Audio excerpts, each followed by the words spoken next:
नमस्कार। मोहरी देवी तापड़िया कन्या महाविद्यालय जसवंतगढ़ के इस YouTube चैनल पर आपका स्वागत है। मैं सबका अभिनंदन करता हूं, स्वागत करता हूं उन ज्ञान पिपासुओं का जिनका हिंदी साहित्य से वास्ता है। प्यारे विद्यार्थियों, आज हम BA प्रथम वर्ष के जो प्रथम प्रश्न पत्र है उसमें जो काव्य गुण का जो पाठ्यक्रम है उसका हम दूसरा भाग आज हम पढ़ेंगे। कल हमने पढ़ा ओज गुण, माधुर्य गुण और ओज गुण के बारे में। आज हम ओज गुण की विशेषता है वो हम पढ़ेंगे। तो चलिए विद्यार्थियों, ओज गुण की क्या क्या विशेषता है इसके बारे में पढ़ते हैं। जैसे कि ओज गुण के बारे में कल हमने पढ़ा कि ओज का मतलब होता है प्रकाश, दीप्ति, तेज, प्रताप। अर्थात जिस रचना को हम पढ़ते हैं, जिस काव्य रचना को जब हम पढ़ते हैं तो उससे हमारा चित्त का क्या हो जाता है, विस्तार हो जाता है। और उसमें फिर जब चित्त का विस्तार होता है तो मन में वीरता का, उत्साह का, आवेश का भाव है वो स्वतः ही जागृत हो जाता है। तो ऐसी जो रचना होती है उसे हम ओज गुण की रचना मानते हैं। और ओज गुण का संबंध है वो गौड़ी रीति से माना जाता है। आचार्य विश्वनाथ ने जो कठोर जो वर्ण है, संयुक्त जो अक्षर है और जो क्लिष्ट वर्ण है उससे जो युक्त जो रचना है उसको आचार्य विश्वनाथ ने ओज गुण की रचना मानी है। तो अब ओज गुण की विशेषताएं हैं वो थोड़ा आप देख लीजिए। ओज गुण की विशेषताएं,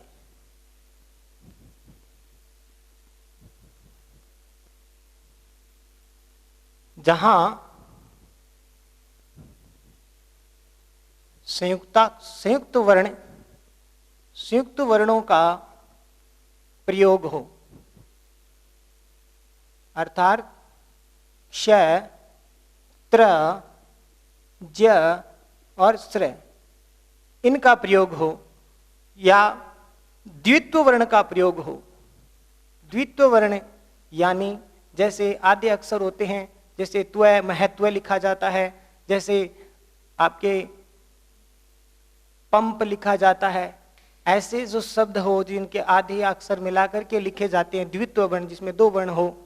या फिर कोई लंबे समासों से युक्त रचना हो, लंबे समास युक्त रचना, लंबे समास युक्त रचना हो। या जिसमें मूर्धन्य जो ध्वनियां हो, मूर्धन्य जो ध्वनियां अर्थात री, ट, थ, ड, ढ, अण और रे और स, इनका प्रयोग इसमें अधिक होता है। यानी जो मूर्धन्य ध्वनियां हैं उनका प्रयोग ओज गुण में अधिक पाया जाता है इन रचनाओं में। तो आज हम इस जो ओज गुण की विशेषताओं को एक बार फिर से देख लेते हैं। जहां संयुक्त वर्णों का प्रयोग हो, अर्थात क्ष, त्र, ज्य और स्र। इसके साथ जहां पर द्वित्व वर्ण का प्रयोग हो, अर्थात जो आदि आदि अक्षर मिलाकर के मिलते हैं, त्व है जैसे म, प, क है जैसे पंप है, जैसे महत्व है, ऐसे वर्ण आते हैं, वहां पर भी ऐसे ओज गुण का प्रयोग होता है। ऐसी रचना जहां पर इस प्रकार के वर्ण आएंगे, जैसे आपके जैसे ट वाले जो वर्ण हैं, और या फिर जहां पर परुष वर्ण आते हैं, परुष माने कठोर, परुष का अर्थ होगा कठोर, कठोर वर्णों का भी प्रयोग होता हो, वहां पर ओज गुण की प्राप्ति होती है। तो इस प्रकार हम कह सकते हैं कि ओज गुण है वो एक तरह से वो वीरता का भाव है, उत्साह का भाव जगाने वाला होता है। तो आइए हम एक ओज गुण का एक उदाहरण देख लेते हैं। तो ओज गुण का उदाहरण हम पढ़ते हैं।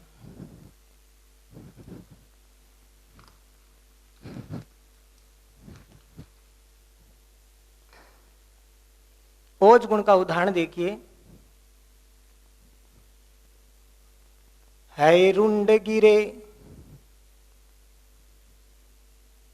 हैरुंड गिरे, गज झुंड गिरे,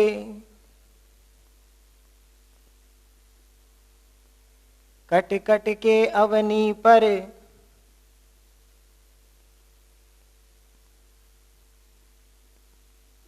सुंड गिरे, भू पर है विकल वितुंड गिरे।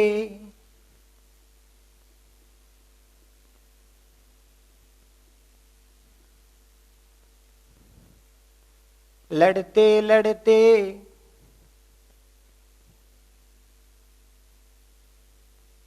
अरी झुंड गिरे।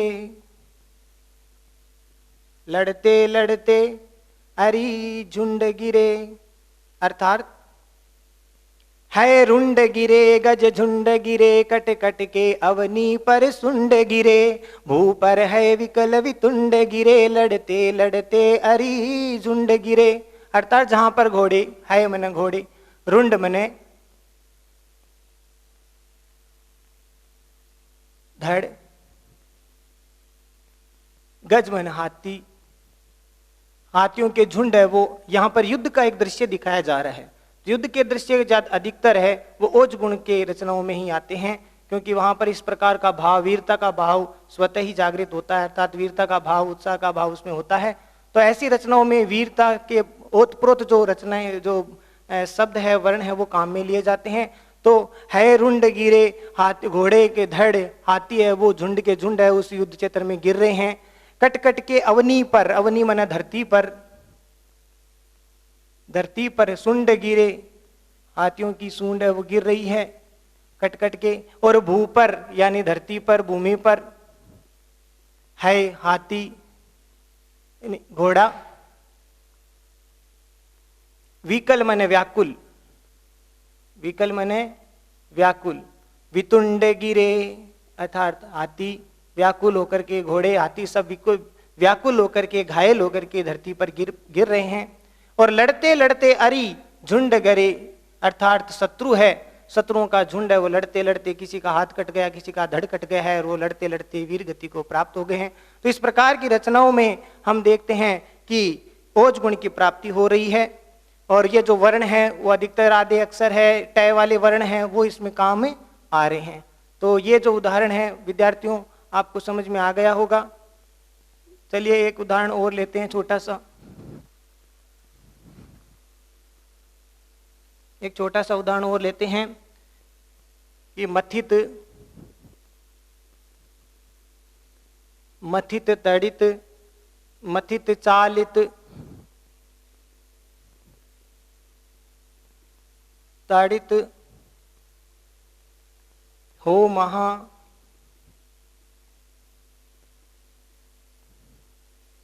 अति प्रचंड प्रभंजन, अति प्रभंजन, अति प्रचंड, क्षमा करना, प्रचंड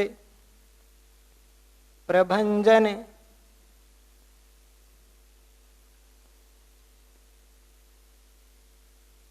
वेग से, जलद के दल के दल, जलद के दल के दल, आ रहे, आ रहे, घुमड़ गिरते, घुमड़ गिरते, ब्रज घेरते। अर्थात ये जो रचना है वो प्रिय प्रवास महाकाव्य अयोध्या सिंह उपाध्याय द्वारा रचित प्रिय प्रवास महाकाव्य के गोवर्धन धारण शीर्षक से अवतरित है इसमें। तो यहाँ पर देखिए, मथित चालित तड़ित हो महा, अति प्रचंड प्रभंजन वेग से, जलद के दल आ रहे, घुमड़ गिरते ब्रज घेरते। तो इस प्रकार की रचनाओं में किस प्रकार से वहां पर ब्रज क्षेत्र में बारिश का जो दृश्य है वो हो रहा है। इंद्र का जब कोप हुआ तो उस समय जो वहां ब्रज क्षेत्र में जो वातावरण हुआ उसका यहाँ पर इसमें वर्णन किया गया। बड़ा भयानक वातावरण हुआ है। तो इस प्रकार से बिजलियां चमक रही है वहां पर, और अत्यधिक प्रचंड प्रभंजन यानी आंधी तूफान बड़े वेग के साथ है वो ब्रज क्षेत्र में उमड़ घुमड़ रहे हैं। भयानक आंधी तूफान आ गया है। जलद के दल आ रहे हैं, अर्थात बादलों के, जलद जल को देने वाले, तो जलद है यानी बादलों के दल उमड़ घुमड़ करके ब्रज क्षेत्र को घेर रहे हैं। तो इस प्रकार से यहाँ जो रचनाएं होती है, ये जो भयानकता यहाँ पर, विभत्सता यहाँ पर दिखाई जा रही है, तो वहाँ ओज गुण की रचना मानी जाती है। तो प्रिय विद्यार्थियों, शायद ये आपको उदाहरण भी समझ में आ गया होगा। तो भयानकता का यहाँ पर ब्रज क्षेत्र का दिखाया गया है। तो चलिए, ये ओज गुण आज की समाप्ति हुई। अब हम प्रसाद गुण के बारे में चर्चा करेंगे। प्रसाद गुण,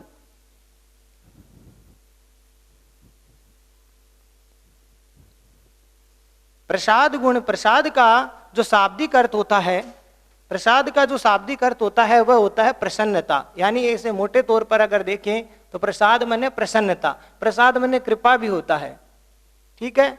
लेकिन अगर काव्य गुण की दृष्टि से देखा जाए तो प्रसाद शब्द का अर्थ होता है कि जिस काव्य रचना में, जिस काव्य रचना को, रचना के अर्थ को सुनकर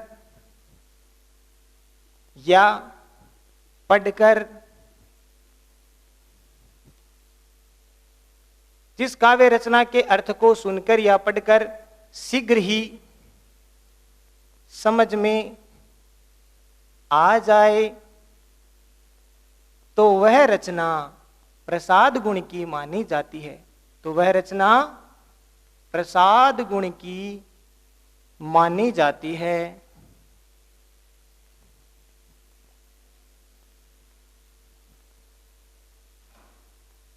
अर्थात दूसरे शब्दों में अगर कहें, जहां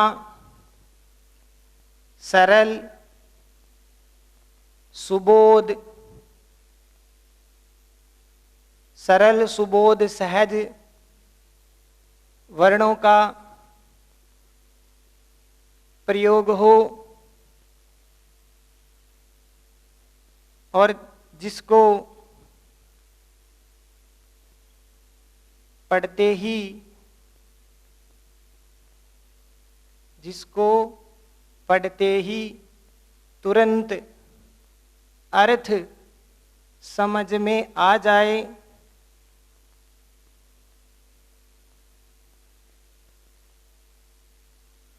वह प्रसाद गुण की रचना मानी जाती है। तो प्रसाद माने सरलता एक तरह से, अर्थात इसमें न तो ओज की इतना अधिक ओज का गुण रहता है, न इसमें अधिक माधुर्य का गुण रहता है। तो एक तरह से दोनों के बीच की स्थिति हो गई प्रसाद गुण की। तो विद्यार्थियों, आपको ये परिभाषा समझ में आई होगी। अर्थात प्रसाद का अर्थ होता है प्रसन्नता, या प्रसाद का दूसरा अर्थ हम कृपा भी लेते हैं। वैसे शब्दों के अनेक अनेक अर्थ होते रहते हैं, लेकिन अगर काव्य की दृष्टि से अगर प्रसाद गुण को अगर हम देखें परिभाषा, तो जिस काव्य रचना के अर्थ को सुनकर या पढ़कर शीघ्र ही समझ में आ जाए उसका अर्थ, तो वह रचना प्रसाद गुण की मानी जाती है।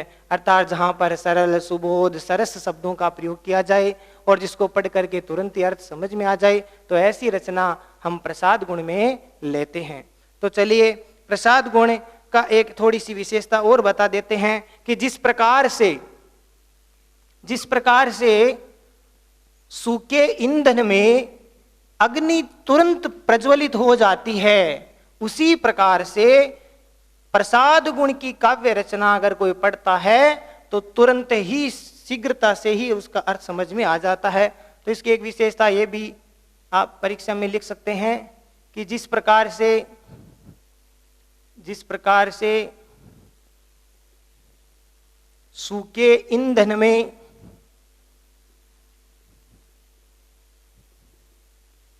अग्नि शीघ्र ही प्रज्वलित हो जाती है,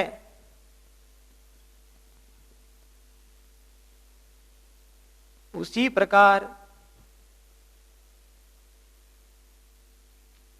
प्रकार ऐसी काव्य रचना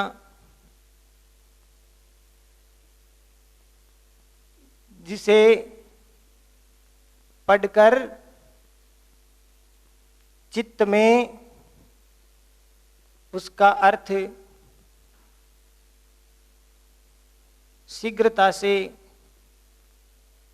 व्याप्त हो जाता है, तो वहां प्रसाद गुण होता है। अर्थात जहां पर जिस प्रकार सूखे ईंधन है, लकड़ी है, उसमें जिस प्रकार से अग्नि शीघ्रता से प्रज्वलित हो जाती है, उसी प्रकार से ऐसी काव्य रचना जिसको हम पढ़ते हैं और पढ़ते ही उसका अर्थ शीघ्रता से हमें समझ में आ जाए, हमारे हृदय में धारण हो जाए, वो रचना प्रसाद गुण की मानी जाती है। और प्रसाद गुण का जो संबंध है वो विद्यार्थियों ध्यान दे, प्रसाद गुण का संबंध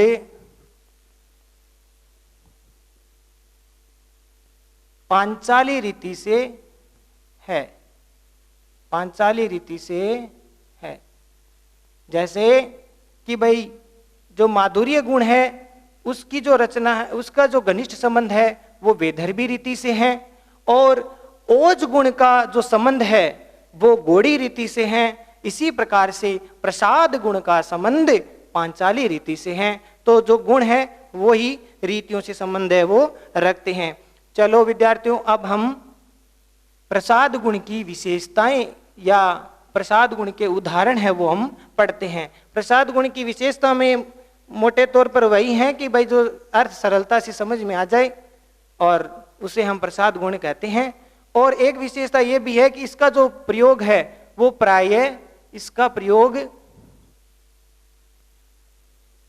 प्रायः सभी रसों में किया जाता है, सभी रसों में किया जाता है।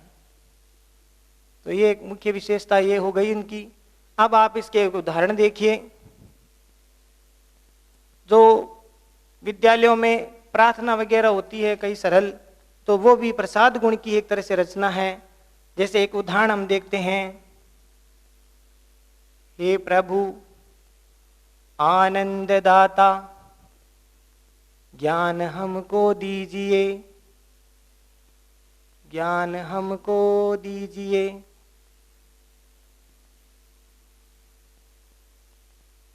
शीघ्र सारे दुर्गुणों को, शीघ्र सारे दुर्गुणों को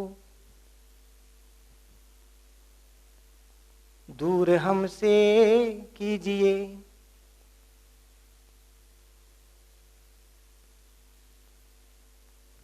लीजिए हमको शरण में,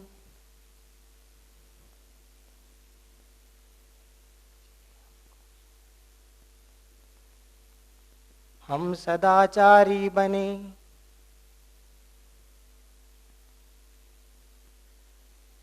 ब्रह्मचारी, धर्म रक्षक, वीर व्रतधारी बने।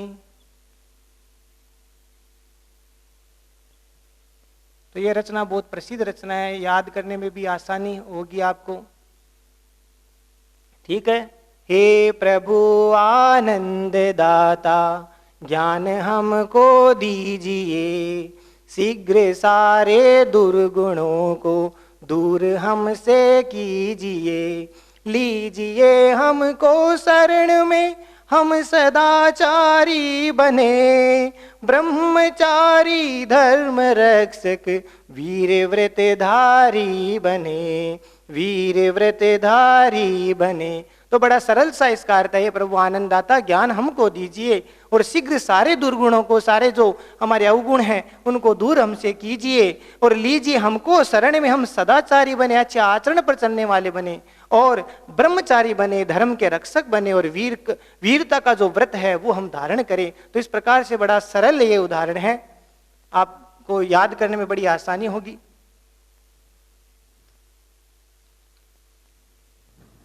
ठीक है प्यारे विद्यार्थियों, हमने काव्य गुण तीनों पढ़ लिए हैं और उनको ठीक से हम याद करेंगे, पढ़ेंगे, और जो अलग अलग इनकी विशेषताओं को हम उदाहरणों को लेते हुए अच्छे से याद करेंगे।